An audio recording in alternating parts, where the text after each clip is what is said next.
하나님이 여러분의 가정과 함께 하십니다. 자, 다시 한번. 하나님이 여러분의 가정과 함께 하십니다. God is with your family. 예, 감사합니다. 예, 자리에 앉으시겠습니다. 여러분, 하나님이 우리 가정과 함께 하신다는 것 놀라운 축복인 줄로 믿어요. 예, 그래서 70년대에 뭐 교회 다니는 사람이라면 이 액자는 다 붙여 있었던 걸로 기억은 나요. 그리스도는 이 집의 주인이시오. 식사 때마다 보이지 않는 손님이시오. 모든 대화에 말 없이 듣는 이시라. 저는 그게 성경 구절인 줄 알았어요 그때. 근데 성경에는 없고 그게 그 문구를 만들어서 아마 그때 그 왜 뭐 이렇게 뭐 무슨 뭐죠? 눈 있는 데서 이렇게 찍어가지고 이렇게 까만색하고 하얀색에 써가지고 거기서 보면 예수님 이렇게 형상 보이는 그 이미지가 있었던 걸로 기억이 나는데 그렇게 해서 액자를 만들어서 각 가정마다 걸어놨던 그 기억이 나요. 여러분, 하나님이 여러분과 함께 하시고 또 하나님이 여러분의 가정과 더욱더 함께 하시길 주님의 이름으로 축원드립니다. 여러분 표현 잘 하세요?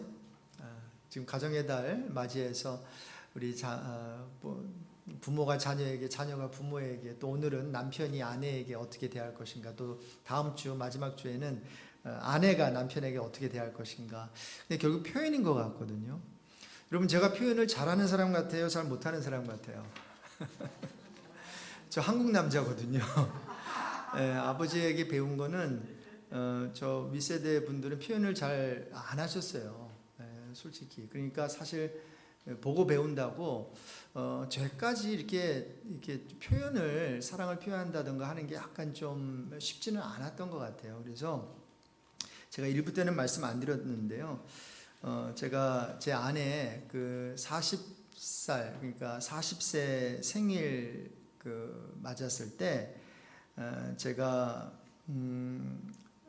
40번째 생일을 축하하면서 다음 40가지 감사와 용서 그리고 다짐과 격려의 표현을 써서 그 카드에 써가지고 제 와이프한테 줬어요. 근데 일부 때 제 와이프가 저기 앉아 있어가지고 왜냐하면 다짐한 게 하나도 지켜진 게 없거든요. 그래가지고 그래서 그냥 어느 한 크리스찬 남편이 아내의 40번째 생일을 축하하면서 이런 거 썼습니다라고만 했지 제가 리마인드를 안 했는데, 그래서 제가 감사 제목 10가지, 뭐 용서, 뭐 다짐, 격려를 이렇게 한 40가지를 이렇게 적어 놓은 게 있었는데 그게 이제 제가 그 자료를 한번 찾아봤어요. 그래서 감사한 내용들을 보니까 뭐 훌륭한 아내의 역할을 해줌에 감사해요. 제가 그 앞에 이런 얘기 못해요. 글로 했으니까 했지. 기도하는 모습에 감사해요. 그러면서 이제 시댁과의 좀 어려움이 있었거든요. 그래서 눈물을 숨기며 시댁과의 어려움을 이겨내려고 하는 모습에 감사해요 하면서 이제 감사 리스트를 좀 이렇게 적어봤어요. 그리고 용서 리스트를 적어봤는데 가족과 함께 시간을 많이 갖지 못함을 미안하게 생각해요. 아무래도 뭐 교회 목회를 하다 보니까 그냥 집에 들어가면 파김치가 되고 또 교회에서는 막 그냥 에너제틱하게 해야 되니까 집에 가면 에너지가 막 이렇게 없어지더라고요. 그래서 그러한 힘없는 모습, 기운 빠진 모습을 보여줘서 미안해요. 그 다음에 밥 먹을 때 TV 본 것을 미안하게 생각해요. 그리고 임신 때 먹고 싶어한 모카 케이크를 사주지 못한 것 미안해요 했어요. 저는 임신 뭐 애가 뭐 우리가 하나밖에 없으니까, 근데 임신했을 때 이렇게 뭐 먹고 싶은 건 꼭 사줘야 된대요. 근데 제가 그걸 잘 몰랐거든요. 근데 모카 케이크 먹고 싶다고 했는데 그걸 그냥 이렇게 그냥 받아 넘겼던 것 같아요. 그랬더니 두고두고 모카 케이크 얘기를 하더라고요. 그래서 다짐을 했어요. 생일 때마다 모카 케이크를 사줄 것을 다짐해요. 이렇게 하고, 그리고 뭐 한 달에 한 번 근사한 데이트를 할 것을 다짐해요. 다짐은 잘하죠. 이렇게 뭐 자주 아이를 목욕시켜 줄 것을 다짐해요. 이게 그때 고은이가 어렸을 때였어요. 손님 대접 후 설거지할 것을 다짐해요. 뭐 제가 약간 삐쳤거든요. 삐치지 않을 것을 다짐해요. 주님이 교회를 사랑한 것처럼 목숨 바쳐 당신을 사랑할 것을 다짐해요. 이렇게 닭살 돋는 일을 다짐도 한번 해봤고요. 그 다음에 이제 마지막 이제 10가지 리스트를 이제 격려 리스트를 했는데 더 이상 격려할 게 없더라고. 뭘 이게 막 그래서 이제 인터넷을 뒤지기 시작했죠. 그랬더니 근사한 영어 표현이 많이 나왔어요. I love your smile. Your cooking is the best. Your eyes are beautiful. Our child has the best mommy in the whole wide world. I'm blessed to be with you. I've got the best wife. I love the way you stay at the door and watch me go to work. Thinking of you as I write this card.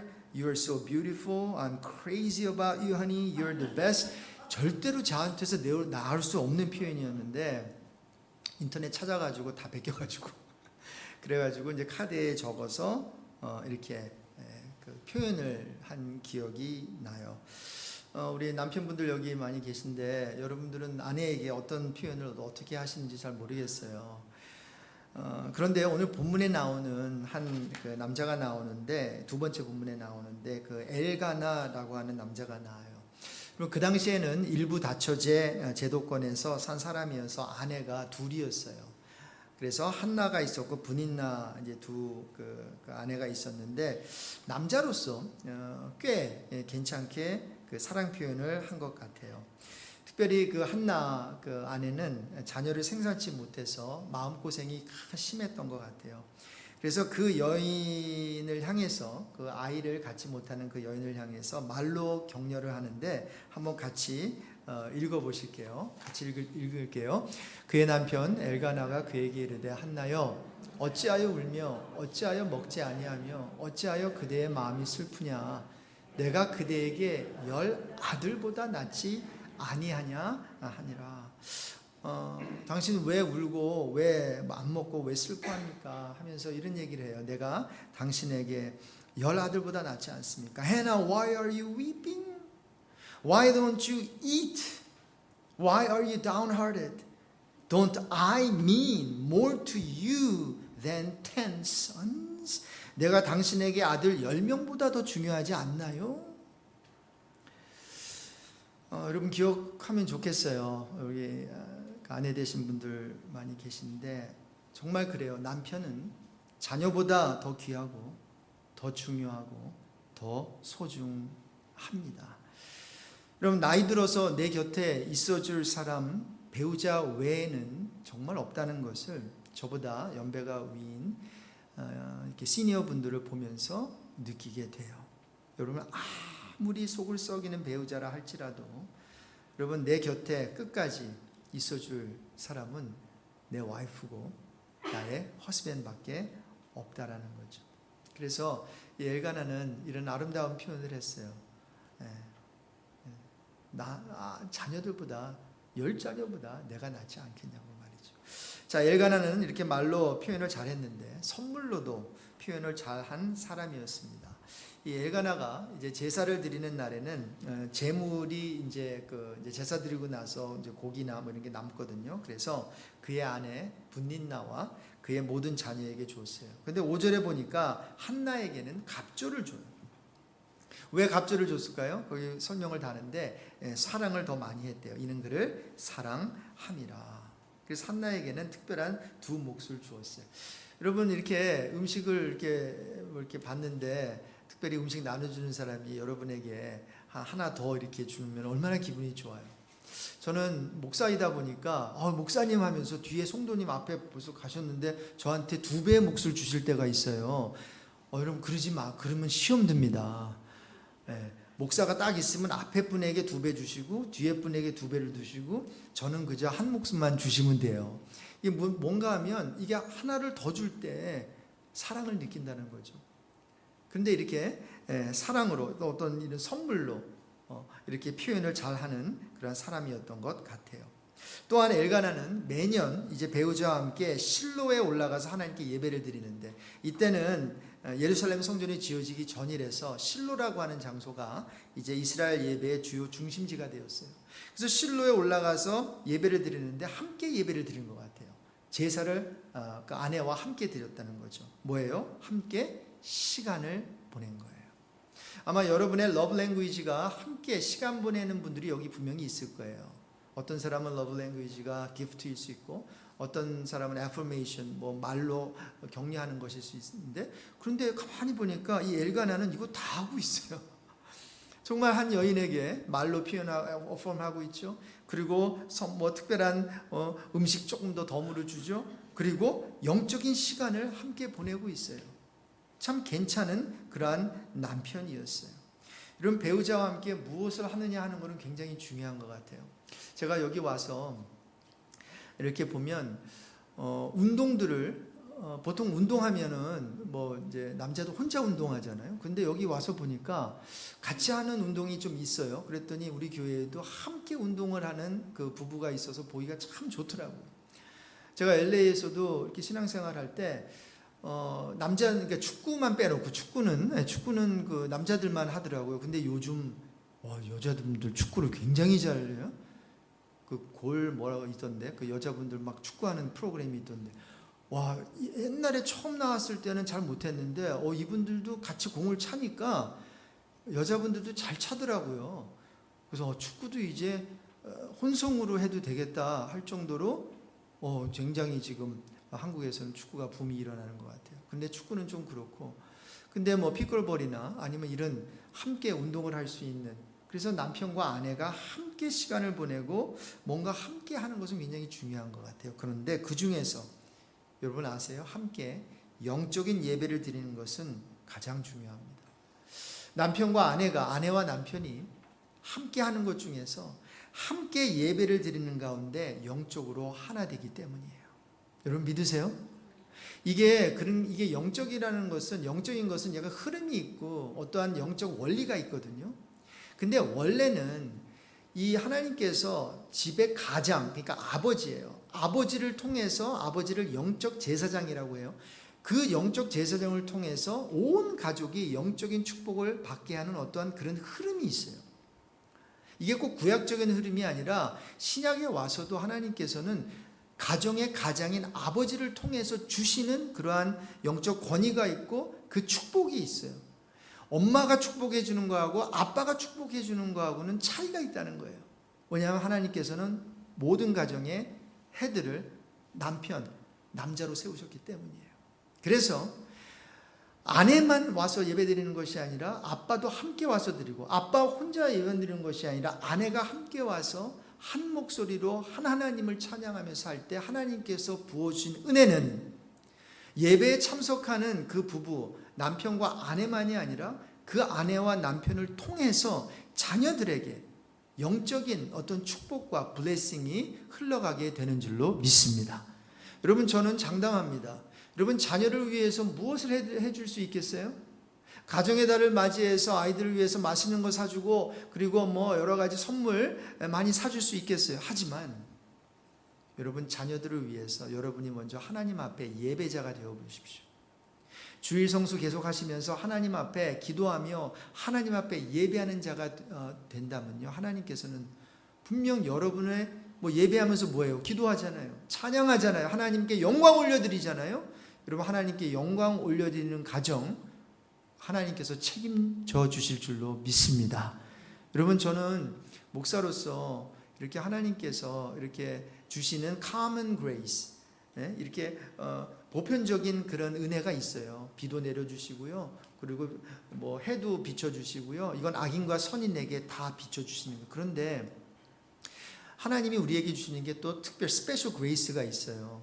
특별 그 은혜가 있거든요. 은총이 있거든요. 그런데 이 특별 은총은 이게 약간 조건부처럼 보여서 제가 좀 조심스러운데요. 하나님을 예배하는 자, 하나님을 영화롭게 하는 자, 하나님께 영광 올려드리는 자는 하나님께서 우리를 존귀케 해주시고 정말 하나님께서 우리의 모든 것을 책임져 주시고 공급해 주신다라고는 약속을 하셨거든요. 물론 그것 때문에 우리가 하나님을 섬기는 건 아닌데, 하나님을 경외할 때, 하나님을 예배할 때, 하나님을 정말 나의 삶의 주인으로 모시고 우리 가정의 헤드로 모실 때 하나님께서는 나를 너의 집에 주인으로 모셨어? 그러면 내가 주인 행세해야 되겠네. 그러면 내가 이 가정의 모든 필요와 모든 것을 공급해 줘야지 하면서 하나님께서 복을 내려주시는 것을 많이 봤어요. 여하튼 여러분, 부부가 함께 할 수 있는 것 중에서 가장 아름다운 것은 주일 예배 함께 드리는 것이고, 더 아름다울 수 있는 것은 뭐 교회에 나오시든지 집에 계시든지 첫 시간을 함께 무릎 꿇고 하나님께 올려드리는 거예요. 잠깐이라도 새벽 제단을 쌓게 되는 거죠. 그런 은혜가 저와 여러분에게 있기를 주님의 이름으로 축원드립니다. 자, 그래서 이제 이 정도면은 괜찮죠. 가정이 뭐 이런 귀한 남편이 있고 또 이제 두 아내가 있으면서 이렇게 좋은 그 남편이 이제 어떠한 그 남편의 역할을 하고 있는 거죠. 자, 그런데 이 가정에 위기가 닥쳤어요. 모든 가정에는 위기가 있어요.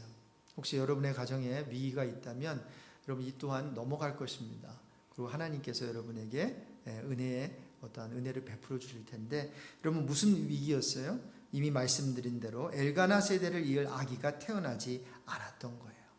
여러분 여기에 보시면 그에게 두 아내가 있다고 했죠. 12절에 2절에 자, 두 아내가 있는데 한 사람의 이름이 한나요, 다른 한 사람의 이름은 브닌나라고 하니까 이 상황을 좀 우리가 좀 들여다보면 첫 번째 아내였던 것 같아요, 한나가. 자, 그런데 이 한나가 아기를 못 낳으니까 두 번째 여인을 첩으로 이렇게 얻은 것으로 보여요.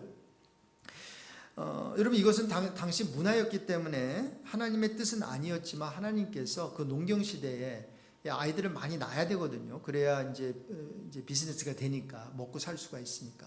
그런데 이 아내가 만약에 아이를 못 낳으면은 그 농사를 못 지어요. 그리고 끼니를 이어나갈 수가 없어요. 엄마 아빠만 혼자 일해가지고.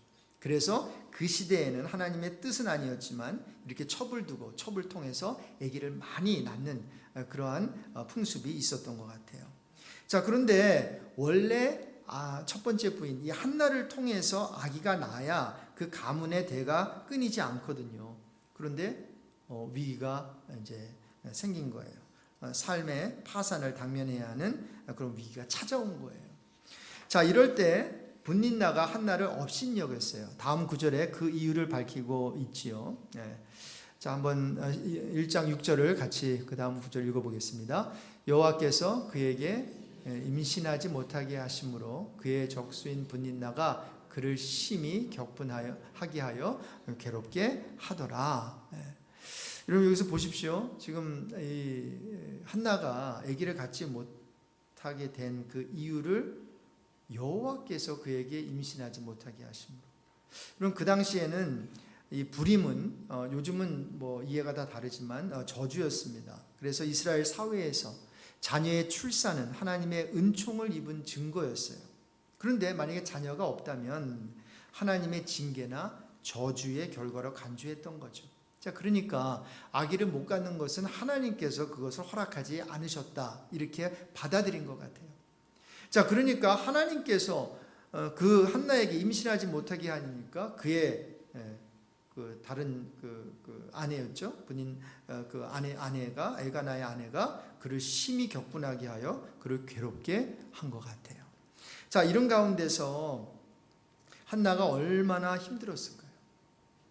그래서 이런 상황 속에서 남편 엘가나는 아내 한나를 어떻게 대하는지 한번 보기로 그렇게 하겠습니다.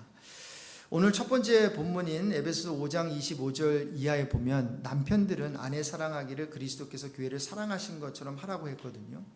여러분 우리 예수님께서 교회를 어떻게 사랑하셨죠?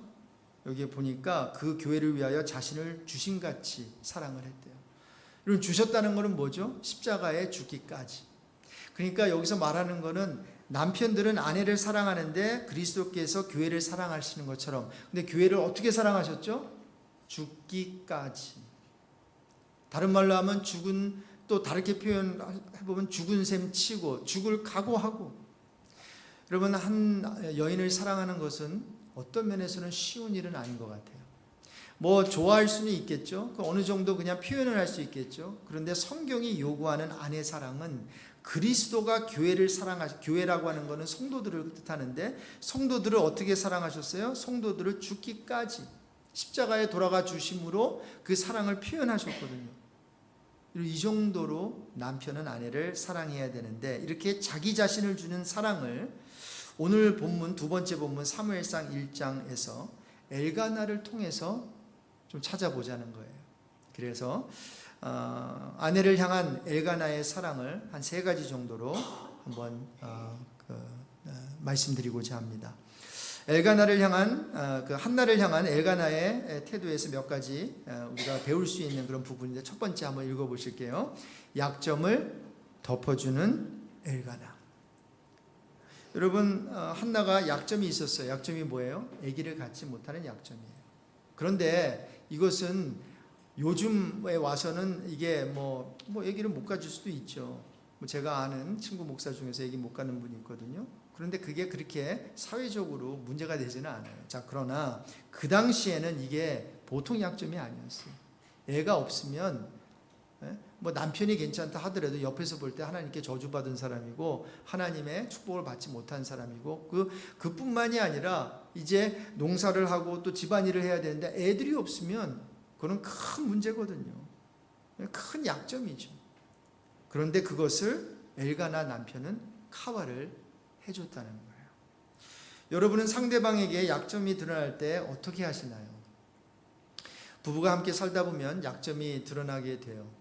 이제 다락방 생활을 여러분 같이 하시다 보면, 전에는 다락방장에게 인사만 했죠, 그렇죠? 그런데 이제는 함께 음식을 나누기도 하고 함께 대화를 나누기도 해요. 그리고 한 달에 2번씩 만나서 함께 가까이서 그를 이제 대하게 되죠. 그렇게 하다 보면 여러분 멀리서 볼 때는 멋있어 보이죠, 아름다워 보이죠.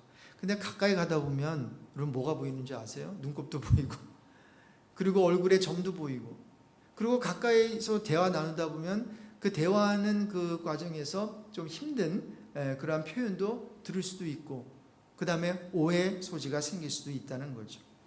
여러분, 상대방의 약점이 드러날 때 여러분은 어떻게 하세요? 내가 잘 몰랐는데 저분에 대해서 저런 사람이었어 하고 멀어지시나요? 여러분, 만약에 우리 교회의 어떤 성도에 대해서 바깥에서 들었다면, 좋지 않은 얘기를 들었다면 여러분 어떻게 하시나요? 여러분, 혹시 저에 대해서 여러분, 제가 만약에 바깥에서 여러분에 대해서 어떤 얘기를 들었다면, 좋지 않은 얘기를, 그런 건 없겠지만 좋지 않은 얘기를 혹시 들었다면 저는 어떻게 반응해야 될까요? 여러분, 상대방의 약점이 드러날 때 다른 걸 몰라도 우리가 한 식구라면, 다른 사람들은 다 그렇다 할지라도 저는 담임 목사로서 저는 아니야, 그분 그런 분 아니에요 라고 말하는 사람이 되고 싶어요.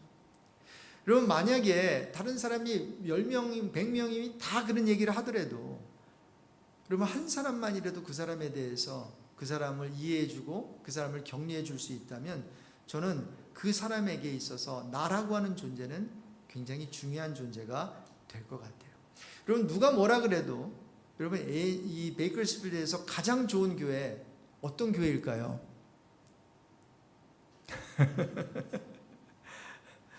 저기 두 블락 가면 디스커버리 철치일까요? 이 앞에 있는 캘버리 채플이에요? 아니면 여기 한인교회 8개 교회가 있잖아요.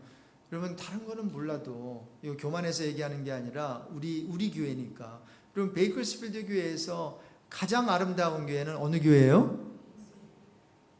자신이 없으면 저는 자신 있게 얘기할 수 있어요.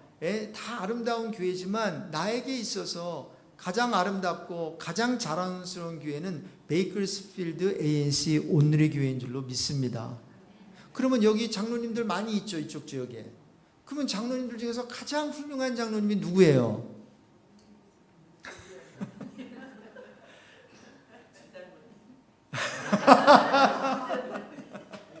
이름을 밝히셨습니다. 주님. 자, 우리 교회 장로님들이에요. 할렐루야. 여러분, 이 지역에서 가장 훌륭한 우리 권사님들은 누구세요? 맞아요. 김권사님, 다 이름 돼야지. 오권사님, 박권사님, 주권사님 다예요. 이권사님, 최권사님, 우리 교회 권사님. 안수집사님들은 우리 교회 안수집사님들이에요. 저는 그렇게 말하고 싶고 그렇게 믿고 싶어요. 자, 그렇다면 중요한 질문 하나가 남았어요. 이 지역에서 가장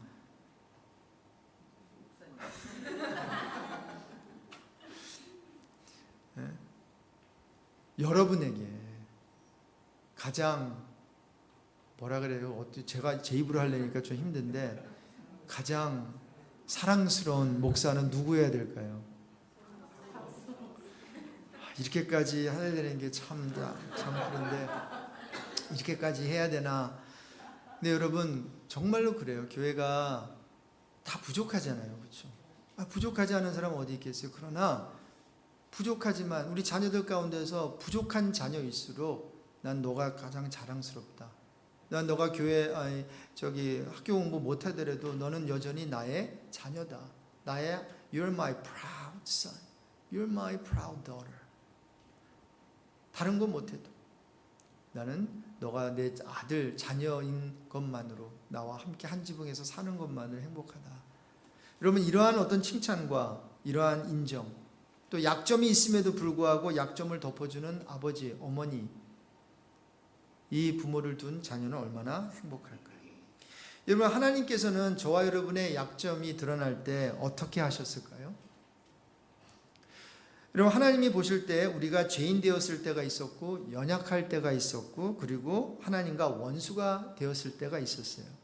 그런데 보세요. 로마서 5장 6절 이하에 사도 바울이 이런 얘기를 해요. 우리가 아직 연약할 때에 우리의 약점이 드러났을 때에 그리스도께서 경건하지 않은 자 뭐예요? 우리를 위하여 죽어주셨대요. 의인을 위하여 죽는 자가 쉽지 않고 선인을 위하여 용감히 죽는 자가 혹 있거니와 우리가 아직 죄인 되었을 때에 우리의 약점이 드러났을 때 약점 중에서 큰 약점은 우리가 죄를 지었다는 약점인데 죄인 되었을 때에 예수께서 우리를 위하여 죽어주셨대요. 우리가 원수 되었을 때에 하나님의 아들의 죽으심으로 말미암아 하나님과 화목하게 해주셨대요. 뭐예요? 저와 여러분에게 약점이 드러났을 때 연약할 때, 죄인 되었을 때, 원수 되었을 때 우리 하나님께서는 우리 모두의 약점을 다 덮어주셨다는 거죠. 그래서 성경에 보면 이런 얘기가 나와요. 그리스도께서 우리를 받으신 것처럼 너희도 서로 받으라. Just as Christ accepted us, let us accept one another. 그럼 이러면 얼마나 좋을까요? 문제 일으키지 않았을 때도 우리가 서로 용납하지만 문제 일으켰을 때도 또한 약점이 드러났을 때도 우리가 서로가 서로를 위해서 사랑해주고 그리고 그 약점을 덮어주는 그러한 아름다운 관계가 되길 주님의 이름으로 축원드려요. 자, 그런데 첫 번째로 약점을 덮어주는 엘가나였는데 두 번째 보니까요. 약점만 덮어준 게 아니라요. 같이 읽어보실게요. 실망하지 않은 엘가나예요. 그러면 엘가나의 그 한나에 대한 사랑은 실망하지 않는 사랑이었어요. 그가 아기를 못 갖는다고 절대로 실망하지 않았어요. 여러분 사람이 뭐 여자면 아기를 낳아야 되지 뭐 이렇게 해가지고 아기를 못 낳을 경우에 뭐 실망할 수 있잖아요. 그리고 또 이런 게 있어요. 여러분 이해하고 들어주세요. 그럼 직분자들을 세웠어요. 그렇죠? 우리 안수 집사님 세우고 권사님들 세웠어요. 그러면 여러분 이렇게 세웠으면 하면서 거기에 이렇게 따라가는 그런 수식어들이 있어요. 뭐 집사면 권사면, 뭐 장로면, 더 나가서 뭐 전도사면, 뭐 목사면 하는 이런 거. 근데 여러분 만약에 목사면 이래야 돼라고 하는 거기에서 만약에 그 공식이 성립되지 않았다면 여러분 어떻게 하시겠어요? 참 이거 뭐 제가 인volv된 얘기고 또 서로가 인volv된 얘기를 해서 드리기가 참 있는데 우리가 서로에게 실망을 할 때 여러분 무엇을 하세요? 좀 이게 굉장히 중요하거든요. 약점이 드러날 때도 무엇을 하냐가 참 중요한데 실망할 때, 실망스러운 것이 보일 때 여러분 뭐 하세요? 여러분 실망스럽기 때문에 그 사람에게 내가 더 필요하다는 생각 안 해보셨나요? 지금 한나에게 엘가나가 남편이기 때문에 사실 실망할 수 있어요. 왜냐하면 아기를 낳아줘야 되는데 아기가 없어요. 대를 이을 아기를 못 낳거든요. 자 그렇다면 여러분 엘가나는 실망할 수 있어요. 한나에게. 그러면 한나에게 더더욱 그런 상황에서 필요한 사람은 누구겠어요? 엘가나예요. 그리고 엘가나 외에는 한나에게 위로를 줄 사람이 없어요. 뭐 옆집 아저씨가 와가지고 아기 안 낳아도 괜찮아? 무슨 위로가 되겠어요? 여러분 그런 의미에서 우리가 신앙생활을 하면서 어떤 실망스러운 모습이 보일 때 그때가 바로 나를 실망시킨 그 사람에게 내가 필요한 사람이라는 것을 우리가 인식하면 좋겠어요. 우리가 아내에게 아니면 아내가 배우자에게 그리고 부모가 자녀에게 실망했을 때 실망을 끼친 그 자녀에게 필요한 사람은 아빠 엄마죠. 실망한 아빠 엄마예요. 그렇죠? 그러면서 그 자녀가 그걸 모를까요? 알죠. 실망시킨 것을. 그 아이를 낳지 못하는 그 한나가 실망한 엘가나 그 남편 모르겠어요? 다 알고 있죠. 그런데 그를 버리지 않고 떠나지 않고 약점을 덮어주면서 실망하지 않을 때 그 실망시킨 그 사람은 그 자리에서 일어날 수 있고 다시 한번 삶을 영위해 나갈 수 있다고 저는 생각합니다. 여러분, 하나님의 사랑은 이같이 변치 않는 사랑이에요. 이상하게 하나님은 우리가 하나님을 더 실망시켰을 때 죄인 되었고 연약하고 원수 되었을 때 오히려 더 우리에게 다가오는 분이에요. 여러분, 저는 여기서 이제 담임을 이제 마무리하려고 왔어요. 할렐루야. 근데 마무리하려고 하니 시작도 안 했는데 마무리부터 얘기해서 좀 죄송한데, 그러면 마무리를 잘 하려고 하니 여러분의 도움이 필요해요. 여러분의 도움이 필요하고 여러분의 기도가 필요하고 여러분의 격려가 필요하고 여러분의 사랑이 필요해요. 그리고 그렇게 또 사랑해 주시고 격려해 주시는 만큼 저 또한 이게 선순환이 되겠죠. 그렇죠? 근데 저는 부족해서 제가 여기 뭐 많지는 않지만 100여 명의 이 성도님을 100여 명의 성도님인데도 이거를 하는 게 쉽지가 않더라고요. 그래서 May I ask you guys to help me out.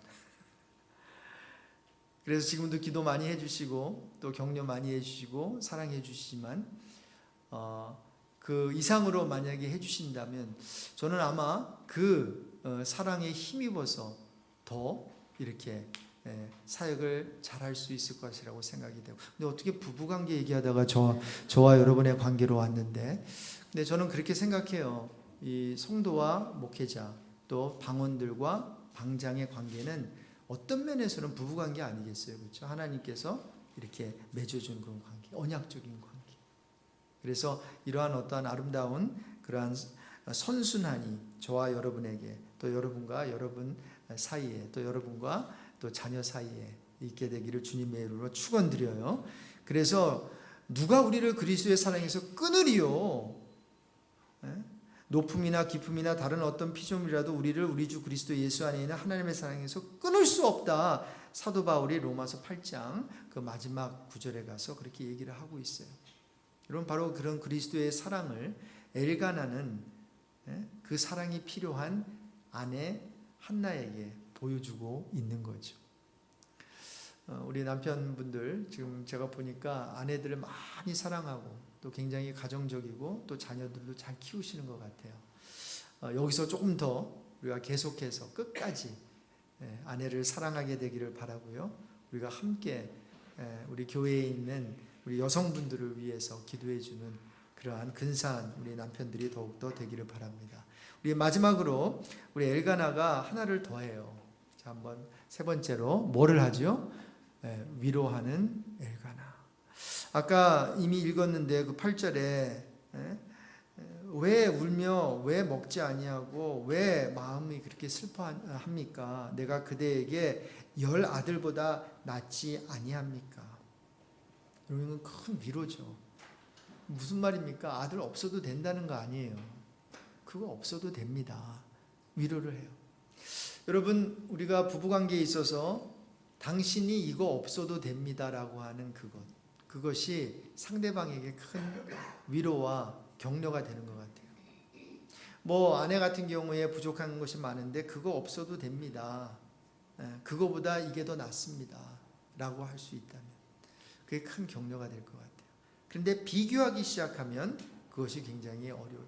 여러분 생각해 보세요. 엘가나가 한나를 분인나와 함께 비교했다고 생각해 보십시오.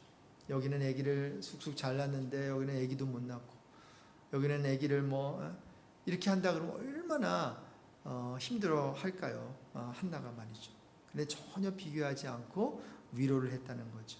성경은 우리가 위로받는 것이 필요함을 강조해요. 성경을 자세히 읽어보면 인간은 위로를 필요로 하는 존재임을 알 수 있어요. 그래서 하나님께서는 가만히 보면 많이 위로하세요. 구약에서도 그렇고 신약에서도 그래요.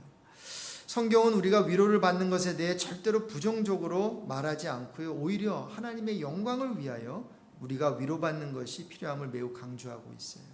한번 이사야 40장 1절 2절 한번 같이 읽어보실까요? 너희의 하나님이 이르시되 너희는 위로하라. 내 백성을 위로하라. 너희는 예루살렘의 마음에 닿도록 말하며 그것에게 외치라. 그 노역의 때가 끝났고 그 죄악이 사함을 받았느니라. 그의 모든 죄로 말미암아 여호와의 손에서 벌을 배나 받았느니라 할지라 하시니라. 이사야서 40장은 포로된 이스라엘을 향한 회복의 말씀이에요. 그 첫머리에 하나님은 이스라엘 백성들을 위로하세요.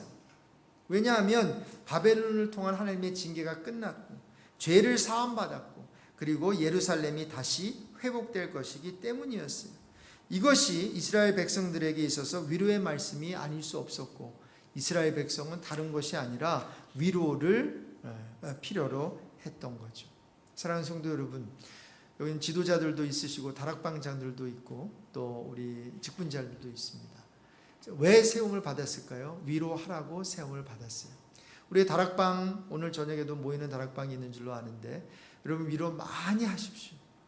우리 다락방장들 방원들 많이 위로해 주시고 또 기쁜 일이 있으면 함께 기뻐해 주시고 또 울 일이 있으면 함께 울어 주십시오. 그리고 만약에 발을 씻겨줄 그러한 일이 생기면 발을 함께 씻겨주시고 그리고 눈물 닦을 일이 있으면 눈물을 함께 닦아주시면 참 좋겠습니다.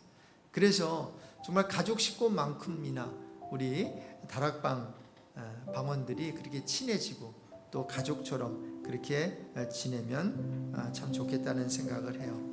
여러분 말씀을 마치면서 도대체 엘가나는 어떤 사람이었길래 이렇게 약점이 있고 우울증에 걸려있는, 요즘 말로 하면 우울증에 걸린 여인이에요. 지금 우울증에 걸려있는 그의 아내 한나를 위로하고 변치 않는 사랑으로 대할 수 있었을까요? 그가 그냥 좋은 남편이고 남자였기 때문이었을까요? 아닙니다. 여러분 엘가나는 다른 것보다도 하나님의 뜻이 이루어지길 소망했던 사람이에요. 사무엘상 1장 23절 오늘 본문은 아니지만 한번 읽어보실게요. 1장 23절 상반절입니다. 사무엘상 1장 23절 상반절 같이 읽으실게요. 그의 남편 엘가나가 그에게 이르되 그대의 소견에 좋은 대로 하여 그를 젖대기까지 기다리라. 오직 여호와께서 그의 말씀대로 이루시기를 원하노라 하니. 이제 마지막에 가서 하나님의 아기를 주세요. 아기를 주시면서 이제 여러분이 잘 아시는 그 아기가 바로 누구죠? 사무엘이 되는 거예요. 그런데 그 무엇보다도 여러분 보세요. 여호와께서 그의 말씀대로 이루시기를 원하노라. 이것이 이 엘가나의 마음이었어요.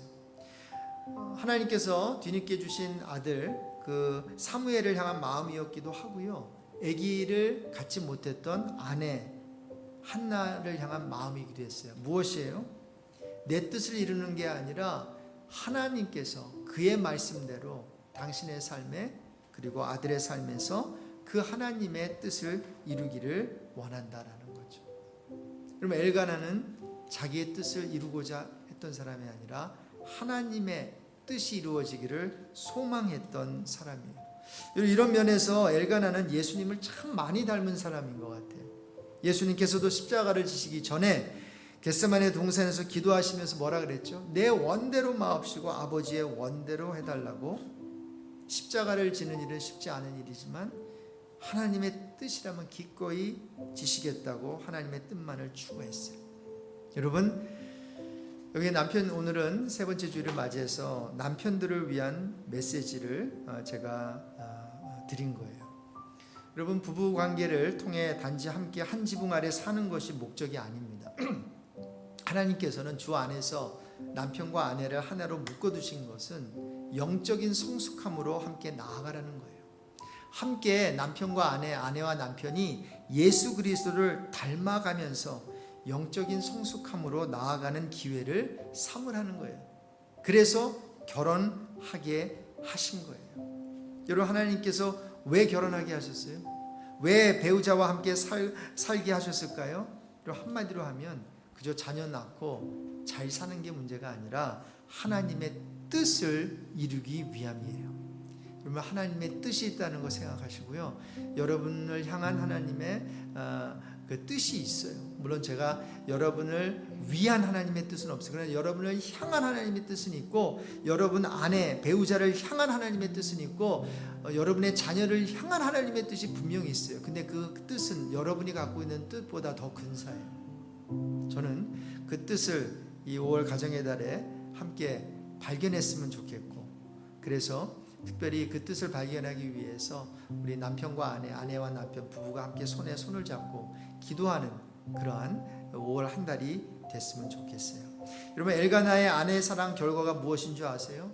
후에 여호와의 축복을, 하나님의 축복으로 한나를 통해서 한 명만 아기를 낳은 게 아니라요, 세 아들과 두 딸을 얻게 돼요. 그리고 엘가나의 신실한 믿음으로 말미암아 그의 후손들은요 대대로 여호와의 전에서 봉사하게 되고요, 여호와를 찬송하는 축복을 받은 것을 우린 알 수 있어요. 우리 오늘 세 번째 우리 5월 가정의 달 주일을 맞이해서 우리 남편들, 우리 한번 저를 따라해 보실까요? 하나님께서 허락하신 내 아내를 사랑하겠습니다. 아내만을 사랑하겠습니다. 주님 도와주세요. 제발 사랑할 수 있도록. 쉽지 않을 것입니다. 왜냐하면 지금 자녀 키워야 되기 때문에 우리 남편들을 돌볼 시간이 많이 또 없을 수도 있잖아요. 여러분 이해하시고, 그리고 자녀 출가 또 대학교 보낼 때까지 함께 도우시면서 행복한 가정 이루시는 저와 여러분이 되시기를 주님의 이름으로 축원드립니다.